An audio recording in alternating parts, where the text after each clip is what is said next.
Presiden Prabowo Subianto dan mantan Presiden Joko Widodo itu berlangsung empat mata. Ternyata ada juga yang namanya bocoran-bocoran dari pertemuan dua tokoh tersebut ya. Bocoran pertama ya, itu mengatakan bahwa terkait ijazah Jokowi Gibran yang sedang trending kini, tampaknya Prabowo tidak bisa dan tidak mau lagi membantu dan melindunginya. Apalagi semakin terbuka, tak terbendung lagi munculnya informasi dan data-data dari KPU tentang ijazah Jokowi yang palsu. Demikian juga ijazah Gibran juga sudah terbukti palsu.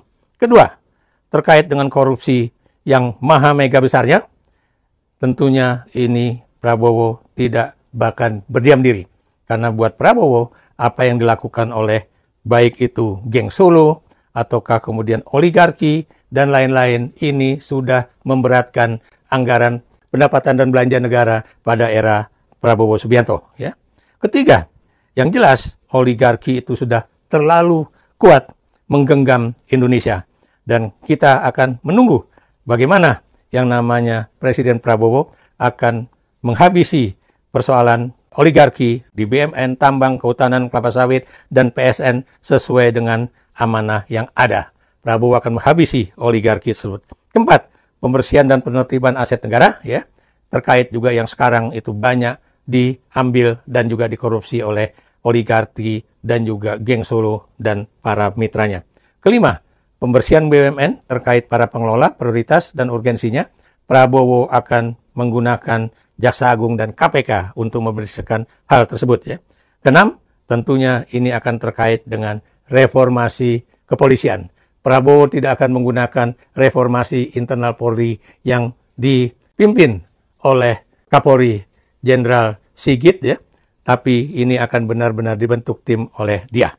Dan dengan demikian, mudah-mudahan NKRI ini benar-benar terselamatkan di masa depan. Teman-teman PS itu kan men-setting agar Prabowo bisa datang ke Solo itu dengan membuat acara peresmian Koperasi Desa Merah Putih di Klaten. Kenapa pilihannya di Klaten? Pada saat di Solo misalkan ada acara ulang tahun atau kongres kelima PSI, misalnya seperti itu. Yeah. Mereka selalu berusaha membuat Prabowo ini masuk dalam jebakan. Bukan jebakan sebenarnya, maksudnya dalam ring mereka. Orang udah berpikir Prabowo akan menjadi presiden dengan kudeta merangkak, dan itu terjadi sekarang. Yeah. Nah, maksud saya itu artinya ya, ini memang ada problem kemudian ketika dia pasti kan ada deal, ada janji-janji, ya kan, dan lain-lain. Itulah yang memang membuat sedikit agak lambat ini speednya itu. Karena apa? Karena dari masa lalu itu pasti menuntut.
Saya melihat ini bahwa ada gap dari keinginan dia, tapi beda dengan rejim sebelumnya. Kalau rejim sebelumnya itu tidak ada idealnya untuk membela masyarakat, untuk bela rakyat miskin dan lain-lain. Kalau ini ada, ya, cuman satu itu ada problem dari tiga contoh saya tadi. Satu itu ada problem di mana laporan-laporan itu menurut saya kepada Pak Prabowo masih ABS, asal Bapak senang, ya kan, sehingga dia itu misalkan tiba-tiba menuduh gerakan mahasiswa ini atau gerakan kemarin Indonesia Gelap ditunggangi.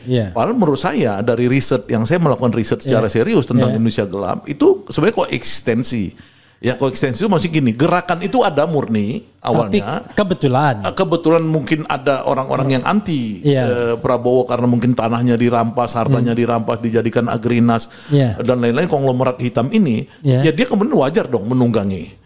Ya kan itu di mana-mana di politik begitu, kan gitu. Nah, jadi itu memang ada satu gap information. Yang kedua, gap antara kemampuan. Ya, kemampuan Prabowo untuk merealisasikan ide-idenya. Karena apa? Karena dia kan dijalankan satu, uang terbatas. Sekarang memang penerimaan negara berkurang. Ya kan sekarang ini. Kemudian kapasitas institusionalnya ini tidak begitu bagus. Dia mewarisi rejim rejim Jokowi yang korup di mana-mana. Ya kan kita tuh kan sampai kemarin tuh indeks persepsi korupsi dia kan zaman Jokowi itu sampai paling rendah lah sepanjang sejarah, kalau nggak salah 34. 34 itu adalah prestasi di zaman SBY yang tertinggi. Lalu kan harusnya kan trennya naik-naik terus sampai 40, tapi setelah 40 itu turun dan bahkan sampai balik lagi ke era SBY 34. Tapi beda, SBY 34 itu belum di-adjust. Ya itu jadi zaman SBY 34 itu 34 yang tinggi, bukan 34 yang di-adjust. Nah 34-nya Jokowi itu 34 rendah. Sepanjang sejarah itu semua tahu bahwa di era Jokowi lah korupsi terbesar di Republik Indonesia. Nah korupsi ini kan jadi budaya. Bukan hanya lagi kejahatan struktur, tapi kejahatan budaya. Misalkan lihatlah hari ini ada berita 20 kepala desa ya dilahap di kampungnya Bursa Sarnubi, teman saya itu sekarang ditangkap sama kejaksaan. Karena kasus apa? Karena kasus korupsi desa, dana desa. Bayangkan kalau ini menjadi sandaran Presiden Prabowo, ya warisan dari masa lalu Jokowi ini, untuk membangun koperasi desa Merah Putih 80.000, sementara kepala desanya itu kepala desa yang banyak jadi tersangka, ini kan juga akan sulit buat presiden untuk antara ideal yang dia inginkan dengan kenyataan. Ini problem kedua, tadi ada gap, ada misinformasi, ini ada gap dalam sisi kapasitas. Nah yang ketiga ini karena ada masalah di mana presiden ini masih banyak diganggu oleh rejim Jokowi, ya kan, yang ingin terus mendominasi. Jokowi dengan oligarkinya kan selalu berusaha. Ya, menurut saya misalkan kayak kemarin mereka, menurut saya Budi Ari sama teman-teman PS itu kan men-setting agar Prabowo bisa datang ke Solo itu dengan membuat acara peresmian Koperasi Desa Merah Putih di Klaten. Kenapa pilihannya di Klaten? Pada saat di Solo misalkan ada acara ulang tahun atau kongres ke-5 PSI misalnya seperti itu. Mereka selalu berusaha membuat Prabowo ini masuk dalam jebakan. Bukan jebakan sebenarnya, maksudnya dalam ring mereka gitu loh. Nah ini yang Prabowo kadang-kadang memang kurang mengerti bahwa selama dia tidak kuat untuk menerima, untuk menolak, maksudnya menolak pengaruh dari Jokowi ini, maka persepsi rakyat akan terus mengatakan bahwa cita-cita ideal Prabowo itu pasti kandas. Karena apa? Karena selama dia berkawan dengan Jokowi, ya maka itu orang menyatakan dia berkawan dengan yang disebut OCCRP itu adalah koruptor nomor 2 terbesar di dunia gitu. Nah, ini kan bahaya gitu. Jadi orang agak hopeless gitu. Oke, Bang. Orang tentu bertanya ya mengenai Prabowo ini. Dia ini pemimpin kuat atau pemimpin lemah? Ya kalau menurut saya sih kalau dia bisa jadi presiden dengan cita-cita yang ideal ya seperti yang dia sampaikan dalam bukunya Paradoks dan Indonesia Paradoks, dan kemudian buku-buku yang dia baca itu kan buku-buku berkualitas tinggi semua ya, Gosplet, kemudian Ray Dalio untuk bagaimana bangsa itu bubar ya. Saya dapat kiriman nih ada sekitar 10 atau 20 buku-buku yang sudah dikuasai oleh Prabowo. Itu buku-buku yang menurut saya itu sampai mati pun Jokowi nggak akan pernah mengerti tentang buku-buku itu. Karena dibacanya kan Sinchan gitu ya.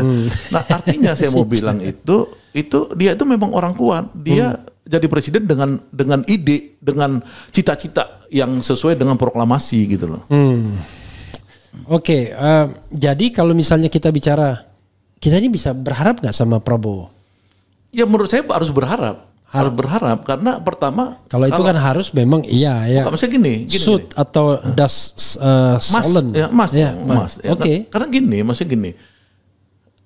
Kan kita ini percaya bahwa Indonesia ini dari zaman feodal, maksudnya zaman kolonial ya, ratusan tahun lalu itu. Memang semua itu elit-elitnya itu kan elit-elit mayoritas ya, elit korup. Ya kan baik zaman kerajaan-kerajaan Amangkurat, kerajaan-kerajaan di seluruh Indonesia itu kan memang korup, gampang disogok sama kolonial dan lain-lain. Itu kan yang mentali udah begitu gitu loh. Jadi kalau kita dapat orang yang dia itu misalkan seperti Soekarno mau menyelamatkan Indonesia, ya Tan Malaka, kemudian Syahrir, Natsir apa semua. Ini kebetulan Prabowo sama seperti orang itu. Ya, dia punya cita-cita itu.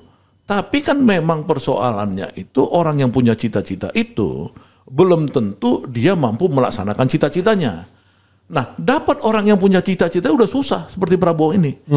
Itu jadi ada dua hal. Satu, mendapatkan pemimpin seperti Prabowo yang punya cita-cita untuk bangsanya. Itulah yang harus kita apresiasi dulu. Kita jadi mas itu betul-betul harus. Nah, jadi pertarungan kita adalah pertarungan kekuatan jahat dan kekuatan baik. Kekuatan jahat ini adalah kekuatan Jokowi dan kawan-kawannya yang untuk mempengaruhi Prabowo. Nah, kita kekuatan baik juga harus berusaha mempengaruhi Prabowo untuk dia itu lebih kuat berada pada sisi orang baik ini gitu loh. Oke, kita coba satu-satu bedah ya. Mulai dari awal, ketika Prabowo menyusun kabinetnya, orang berharap bahwa betul-betul sampai tanggal 20 Oktober itu akan ada pesta. Lepas selama 10 tahun dari rezim Jokowi. Tapi yang terjadi ternyata 17 menteri itu berasal dari zaman Jokowi atau dari saku Jokowi. Dan kelihatan bahwa mereka masih mendemonstrasikan ketaatan mereka pada Jokowi misalnya. Orang bertanya, kok bisa begitu ya Prabowo? Coba Bang, why? Kemudian justru orang-orang era Jokowi itu diangkut semua dan bahkan dipuji-puji lagi sama Prabowo kan. Wah, ini bagus, punya Bapak nanti akan saya pakai juga. Saya tidak ada evaluasi. Saya puas dengan kinerja menteri-menteri saya. Padahal kalau kita lihat pertumbuhan ekonomi itu belum sampai angka 5%, bahkan kurang 4,7 sekarang. Iya, 4,7 sekian persen. Padahal kalau 5% saja itu prestasi Jokowi. Prestasi SBY rata-rata 6% kan begitu. Dan sekarang kita tidak bisa lagi mengklaim bahwa ada Covid dan lain sebagainya. Tapi kalau ada warisan masa lalu yang buruk, ya pemerintahan sebelumnya selalu ngomong begitu. Jokowi pun ngomong, kita dari situasi yang tidak ada pilot, ya kan? No pilot, makanya Jokowi kemudian membangun sesuatu yang tidak dikerjakan SBY. Selalu ada klaim begitu. Bagaimana menurut Abang? Ya, kan dari zaman Belanda saya udah bilang tadi. Ya, kalau ada orang baik seperti Pangeran Diponegoro, dia kan pangeran, ya itu kan kemudian Belanda akan merekayasa supaya dia itu dihancurkan karirnya, ya kan? Itu kan selalu begitu. Kalau yang Amangkurat 1 misalkan, Amangkurat 1 kan dia masih baik, tapi Amangkurat 2 kan udah jelek. Jadi selalu ada kolaborasi antara para kapitalis dan penjajah kolonial dulu untuk menghancurkan orang-orang baik. Karena kalau orang-orang baik ini muncul, maka itu kekuasaan aset negara bangsa ini untuk rakyat itu terjadi. Sementara orang-orang ini kan nggak mau dong, dia pengen ngerampok kan. Nah inilah makanya kemunculan Prabowo ini dari tahun 2004 bahkan 1998 dia ini dihancurin. Karena apa? Karena dia dianggap sebagai orang yang ideolog dan idealis dari bapaknya udah begitu.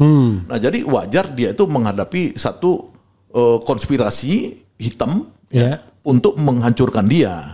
Nah ketika dia sekarang masuk menjadi presiden melalui jalan merayap, merangkak. Kalau orang bilang kudeta merangkak, kan ingat nggak istilah kudeta merangkak waktu dia diajak di Kemenhan dulu?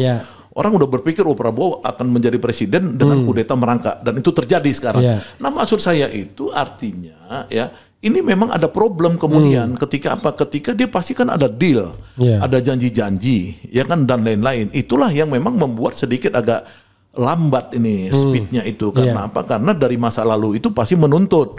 Ya, orang sekelas Budi Ari aja misalkan, yang orangnya paling dipercaya Jokowi, yang sudah dinyatakan di pengadilan dia terima uang, terlibat judol gitu, judol yang ada konspirasi korupsinya karena dia menjual ini negara kan, proteksi negara kan gitu. Sebagai menteri, kemudian ada majalah Tempo misalkan mengatakan kemarin yang per hari ini kenapa Budi Ari bekas aktivis tidak belak-belakan buka-bukaan, jangan sampai masuk penjara sendiri. Itu kan Tempo hari ini nih yang sekarang, majalah Tempo. Banyak lagi gitu. Itu aja nggak bisa cepat diselesaikan oleh Prabowo. Karena apa? Karena ada problem yang Prabowo ini merangkak gitu loh masuk kepada kekuasaan. Tapi apakah cara merangkak ini adalah cara yang salah? Menurut saya itu memang cara yang benar dia juga. Karena kalau dia bertarung seperti Anies yang dimana saya juru bicaranya, itu langsung dipatahkan di tengah jalan gitu loh. Gak pernah sampai Anies di kekuasaan itu gitu loh. Oke. Tapi kalau kita bicara soal, karena abang belum menjawab tadi, kenapa tiba-tiba justru mayoritas 17 tuh dari... Kan saya tuh ikut proses. Sebenarnya kan saya dan Jumur ditawarin untuk masuk menjadi salah satu kandidat Menaker.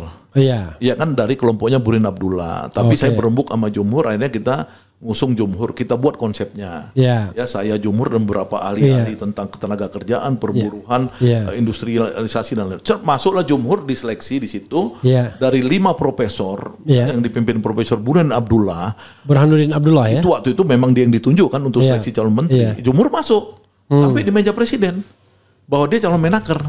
Jumhur itu waktu itu. Kenapa kita tahu? Karena dikonfirmasi presiden ketika Jumhur 13 November ketemu dengan presiden untuk urusan buruh, ya kan. Nah kita ini bagian daripada ada gerakan Solo kata orang 13 Oktober Geng Oslo ini, kemudian dia menghancurkan semua yang udah didesain oleh Prabowo, ya kan. Pertanyaannya kenapa Prabowo ngalah dan kalah di situ? Ya kan inilah mungkin bagian dari strategi dia yang belum selesai untuk dia berkuasa secara penuh, ya sebagai presiden menjalankan amanat penderitaan rakyat itu. Oke, jadi ini katakanlah strategi dia. Strategi itu terpaksa ditempuh karena dia masih lemah, kan begitu kan? Right, iya betul. Nah, kalau kita bicara masih lemah, apa faktor yang membuat dia masih lemah? Kan dia, he is the president, orang nomor 1 gitu. Kenapa dia kemudian? Karena bagi saya, harusnya ya bagi orang awam, setelah disumpah dia sudah menjadi orang terkuat. Tidak ada lagi kata lemah. Theoretically kan begitu. Tapi tiba-tiba kita merasa kok masih lemah ya, kenapa? Ya tergantung cara kita memandang sebuah fenomena ya. Kalau orang-orang Marsian misalkan dia kan hanya melihat negara itu kan cuma proksi. Proksi dari kapitalis. Ya kan sekarang misalkan Donald Trump ini proksi dari Yahudi. Ya Donald Trump boleh presiden, tapi yang mengendalikan dia siapa? Adalah bandar-bandar IPEC itu gitu loh. Asosiasi Yahudi pemilik modal. Jadi jangan kita pikir presiden itu kemudian berkuasa. Ya kan memang dia punya kekuasaan kayak Trump misalkan pada akhirnya dia pecat si Elon Musk misalkan gitu. Ya kan dia berantem apa segala. Tapi maksudnya lihat ekosistemnya itu di mana presiden itu ya pada saat dia mau jadi presiden dia melakukan satu dealing dengan beberapa pihak. Ya kan termasuk tentu karena biaya politik kita mahal. Ya maka itu orang udah banyak melakukan satu investasi yang Prabowo mungkin harus menghitung itu. Nah inilah memang pendekatannya nggak bisa normatif seperti Bung Repli tadi. Bung Repli kan sebagai profesor atau doktor di bidang hukum tata negara, presiden nomor 1 di Indonesia. Nah, kalau orang yang lihat dari ilmu sosiologi tadi, misalkan Marxis tadi, ini cuman proksi. Presiden ini proksi. Nah, bisa nggak seorang presiden itu kemudian pelan-pelan dia sendiri yang jadi sultannya, jadi rajanya, jadi penguasanya gitu loh. Kita tunggu aja. Oke, jadi saya mewakili pertanyaan orang awam ya kan.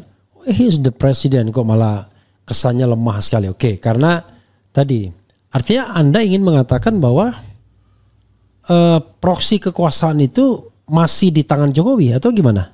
Ya tentu bukan Jokowi. Bukan proksi ya, tapi provider kekuasaan. Menurut saya kan Jokowi itu cuma proksi juga. Ya kan proksi daripada kapitalis-kapitalis yang hartanya di Indonesia kalau dikumpulkan itu kan sudah 60-70%. Ya kan sisanya kan orang Indonesia ini kalau menurut Oxfam itu orang-orang miskin semua kan. Yang kaya ini kan segelintir orang dan mereka lah yang menguasai Indonesia ini gitu loh. Jadi artinya Prabowo sedang melakukan pertarungan politik bukan dengan Jokowi saja sebagai proksi, tapi dengan kapitalis-kapitalis yang dia sekarang menjadikan tersangka-tersangka itu, ya kan? Nah banyak kan udah tersangka-tersangka ini yang proksi-proksi ini, baik yang penguasa kebun, penguasa Pertamina, penguasa judi online apa segala ini kan dihalau semua oleh Prabowo. Nah persoalannya ini kan kekuatan mereka tuh lebih kuat dari Prabowo atau enggak? Nah ini kita lihat ini.